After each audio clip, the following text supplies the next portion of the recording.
आज हम डिस्कस करेंगे upcoming Liverpool versus Arsenal match और क्या होनी चाहिए अगर ये दोनों टीमों की कंबाइंड 11 बने तो कौन से प्लेयर इसमें होंगे कौन से नहीं होंगे। First of all let's start with the goalkeeper. Goalkeeping position में it is Alisson versus David Raya, a competition which is really tough. The best goalkeeper versus the second best goalkeeper.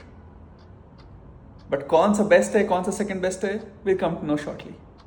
And ऐसा ही नहीं है कि सिर्फ premiere league में ये दोनों बेस्ट और सेकंड बेस्ट है, अगर आप पूरे वर्ल्ड फुटबॉल में भी देखें तो these two goalkeepers would definitely be in the top 5 if not in the top 3, क्योंकि on top of my head except for Thibaut Courtois, I don't think even Donnarumma is better than both of these keepers. तो इस combined 11 में Allison रहेंगे या David Raya? So my choice would be Alisson. And the simple reason for that is कि Alisson has been doing it for a longer time. He has trophies to show for it. He has Premier League titles. He has UEFA Champions League titles. This makes him the winner in this competition. तो goalkeeper हमारे पास हो गए Allison. फिर हम back four पे आते हैं। Now this is where I think Arsenal dominates. We can quite justifiably select the whole back four of Arsenal at this point of time because they look more consistent, more durable, more of a team.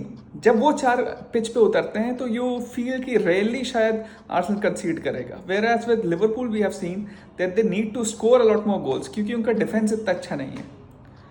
इसीलिए let's start. सबसे पहले left back पे जो Arsenal के लिए अभी खेल रहे हैं वो है Riccardo Calafiori, and I think he easily gets into the team, क्योंकि अभी तक हमने जितना कर्कस को देखा है लिवरपूल शर्ट में, he has not been able to impress us. Andy Robertson पहले हो सकते थे but with the last 1.5 years हमने देखा है वो थोड़ा डिक्लाइन पे है, तो this becomes an easy choice. Whenever Calafiori is fit, he easily walks into this team ahead of Miles Lewis-Kelly, Kirkes and Andy Robertson. कैलाफियोरी का सिलेक्शन होने के लिए एक और मेजर रीज़न है कि उनकी हाइट है, स्टैचर है, जो बाकी जो मैंने नाम लिए उनमें नहीं है, और he is also very comfortable with the ball.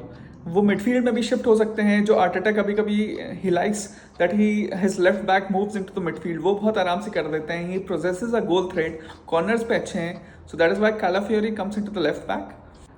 फिर we'll talk about the centre back pairing. अब यहाँ पे you can quite honestly say that the centre back pairing of Gabriel and Saliba is perhaps the best in the Premier League or perhaps in the best in Europe too. But we also have to consider that Virgil van Dijk has been the best centre back for the last 2 or 3 years. In fact, more. If we say the best centre backs of the Premier League era, Virgil van Dijk might be at the top or at least in the top 3. So once you have a legend of that status, you cannot keep him out of the team. So Virgil van Dijk takes place as a centre back. But अब उनकी pairing के लिए Virgil van Dyke जब भी खेलते हैं तो you need a robust pairing with him, इसलिए मेरे ख्याल से सलीबा से अच्छा वो रोल गैब्रियल कर सकते हैं। And we have seen in the last 1.5-2 years कि गैब्रियल गोल्स के मामले में भी कितने अच्छे हैं। वो कॉर्नर्स में he is perhaps the best attacker of corners we have in the whole world. So Gabriel, I think, just about nicks his teammate Saliba, and it would be a centre back pairing of Gabriel and Virgil van Dijk. Though it's a little harsh on Saliba, but combined 11 है तो I think it's fair कि एक Liverpool का तो होना चाहिए. So it's Gabriel, Virgil van Dijk और left back पे कैलाफियोरी। राइट बैक पे it's not such big discussion क्योंकि I think it's pretty easy to see कि at this point of time with Frimpong also injured, अगर वो fit भी होते तो I still have Jurrien Timber there because defensively he is much better than Frimpong. और if we are जैसे इस formation में हम खिला रहे हैं 4 मैन एट द बैक, 5 नहीं है, जो फ्रिम्पोंग की आइडियल पोजिशन है वो एज अ विंग बैक है। इन अ 4 वो शायद इतने इफेक्टिव नहीं है, इसलिए इस टीम में I think Jurrien Timber easily takes that place. So अभी तक जो बैक 4 प्लस गोलकीपर है उसमें 2 प्लेयर लिवरपूल के हैं और 3 आर्सेनल के हैं। आगे बढ़ते हैं। Who'll play the number 6 in this team.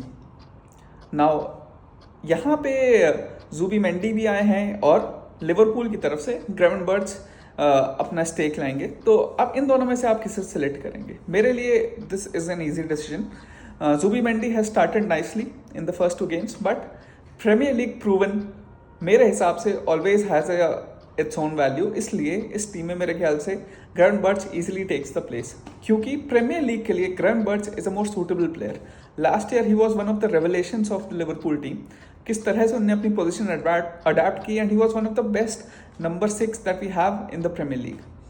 तो मेरे हिसाब से इसलिए Gravenberch takes this place purely because number 6 पे जब आप प्रीमियर लीग में खेल रहे हैं तो you need more of a pace, ज़्यादा फिजिकलिटी चाहिए, इसलिए Gravenberch easily takes that place. हाँ, अगर यही टीम ला लीगा में किसी टीम के लिए मैं सेलेक्ट कर रहा होता तो शायद मैं जुबीमेंडी को लेता, but because this is for Premier League and this is an Arsenal and Liverpool combined 11, so I think it's quite sensible to select Gravenberch in that position. फिर ग्रेवन बर्च के साथ जो 2 लोग अकम्पनी करेंगे उसमें I think one place is definitely reserved for Declan Rice. जब से वो आर्सेनल में आए हैं, has taken his game to another level. He has added goals to it, free kicks to it, box to box runner हैं, just what you need in that position. दोनों ही टीमें प्रेस हाई करना चाहती हैं, जिसमें I think it's very very important that आपका number 8 का स्टैमिना, फिजिकलिटी बहुत अच्छी हो, जो डेक्लन राइस पोजेस करते हैं. So I think Declan Rice takes one of the midfield positions. और फिर जो एक पोजीशन बचती है उसमें आप किसे लेंगे? अगर ये टीम 4-2-3-1 खेल रही है तो शायद फ्लोरियन वर्ट्स को लें, लेकिन मेरे हिसाब से इस टीम में अभी, क्योंकि फ्लोरियन वर्ट्स को 2 ही मैचेस हुए हैं और उतने इंप्रेस नहीं कर पाए हैं, तो मेरे ख्याल से अभी जो प्लेयर इस टीम में आना चाहिए वो है ओडेगार्ड, क्योंकि वो एक ऑफेंसिव प्रेजेंस भी लाते हैं, साथ ही साथ he has such a great work ethic. सबसे ज़्यादा वो प्रेस करते हैं, प्रेस फ्रॉम द टॉप करते हैं, ओपोनेंट्स को हरेस करते हैं, which is one of the most unique traits about a number 10 like Odegaard, कि वो अपनी टीम को डिफेंसिवली कितना सपोर्ट करते हैं. इसीलिए मेरे ख्याल से ओडेगार्ड टेक्स दिस प्लेस. अब हम आते हैं फ्रंट 3 में. This is I think the position वहाँ Liverpool would easily dominate, because right wing पे साला को कोई रिप्लेस नहीं कर सकता, और अभी जैसे साका इंजर्ड है, so it becomes a 1 horse race. An absolute legend of the Premier League. जिस हिसाब से वो प्लेयर हैं, I mean no one thought when Liverpool signed him from Roma कि वो इतना इस लेवल तक पहुंचेंगे that he'd be considered one of the top 3 players of the world. But आज वही दिन है. He is a certified Premier League legend, और जैसे ही उनको बॉल मिलती है 1-on-1 सिचुएशन में या फाइनल थर्ड में, you expect something to happen, and he has been doing consistently for the last 5-6-7 years. And अगर आपकी टीम में साला हैं, so you are almost guaranteed a goal a game. So आप समझिए कि आप एक ऐसे प्लेयर के साथ जा रहे हैं who already gives you a 1-0 advantage before you enter the match. तो इसलिए this becomes a no brainer. I am a huge fan of Salah. तो in the right wing it's pretty easy to see Salah there. Left wing में दोनों ही टीमों के पास जो players हैं वो कोई ऐसे आउटस्टैंडिंग नहीं है. आई थिंक अगर लास्ट ईयर की टीम होती तो कोडी गैक्पो या Luis Diaz would have easily pipped Gabriel Martinelli or Leonardo Trossard. But अभी एजे के आने के बाद I think this becomes a place where Arsenal का प्लेयर ही आएंगे. I think Eberechi Eze is an upgrade on both Gakpo and Martinelli. तो मेरे ख्याल से लेफ्ट विंग पे इस टीम में कंबाइंड आर्सेनल लिवरपूल 11 में I think it's only fair कि एवरेज एजे को वहाँ चांस मिले. And then the striker position, Gyökeres versus Ekitike. अब Gyökeres has scored a lot of goals in Portugal. He has a much larger body of work than Ekitike. But इस team में अभी जितना मैंने इन दोनों प्लेयर्स को खेलते हुए देखा है, I'd say कि Ekitike easily gets into the team. क्योंकि जो फॉर्मेशन ये दोनों टीमें खेलती हैं, जो प्ले खेलती हैं, उसमें you need a player who's fast, who's good with the touch, who's sharp.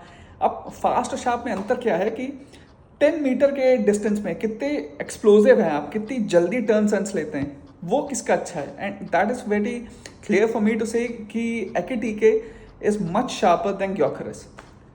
Gyökeres is your old school striker जो भले ही शायद गोल्स भी मार लें, but I would be really surprise अगर Ekitike doesn't turn out to be the signing of the summer. शायद Isak आने के बाद उनकी पोजीशन भी हटे वहाँ से, which would be really disappointing. लेकिन I would have love to see Ekitike as the focal point of this Liverpool attack, because he has shown such composure, such technique, such flair in the 3 matches that he has played for Liverpool till now. So मेरे ख्याल से एकेटिके Leeds this line, और इसी के साथ अगर आप team lineup देखें तो जैसे हमने पहले कहा 3 डिफेंडर्स आर्सेनल के हो गए, डेक्लन राइस, ओडेगार्ड, 3, 4, 5 और 1 एजे। 6 प्लेयर्स आर्सेनल के हो गए और 5 लिवरपूल के। इसी कॉम्बिनेशन से मेरे ख्याल से this is the best combined 11 of Liverpool Arsenal we are likely to see. और इसलिए क्योंकि आर्सेनल के 6 प्लेयर्स हैं, यू वुड थिंक कि उनका एडवांटेज होगा, but you can not over estimate the presence of the Enfield crowd. जो वहाँ पे एटमॉस्फेयर होता है, जो वहाँ पे हॉस्टाइल इन्वायरमेंट होता है, they act as the 12th man. तो इसीलिए मुझे लगता है कि it is going to be a really tight game. Because ये मैच एनफील्ड में है, इसलिए I see this as a draw. Liverpool भी जीत सकती है, बट आई पर्सनली फील कि this match is going to be a draw. इतनी जल्दी आ रहा है सीजन में, तो new players haven't really bedded इन, इसलिए मुझे लगता है कि it will be a very tight game and it might end as a 1-1 और अ 2-2 ड्रॉ।